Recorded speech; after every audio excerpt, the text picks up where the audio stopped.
In 1634, Amsterdam was captivated by a flower.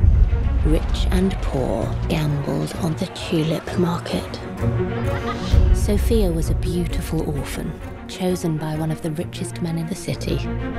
Love, honor, and obey.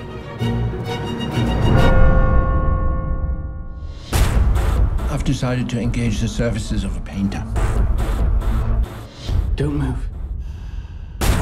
Put your brush to capturing my wife. She was a rare beauty. They'll say, look at that lucky old dog. Didn't he have a lovely young wife? First to flower, first to fall. Tulip business. I think it's the answer to my problems. If I were rich, I could take you away. He would find us. He would not stop looking for me unless I was dead. My lord, I pray that my wife shall be not of corruptible seed. You've been busy. You've not been painting. No offense. I made a plan to save us both. We will be together. There's nothing without risk. I love you. Now tell your husband what you've been up to. What have I done?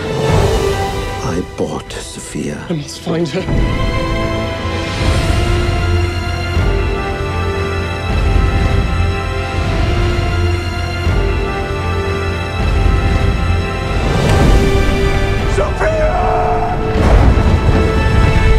You two really think you'll carry this off?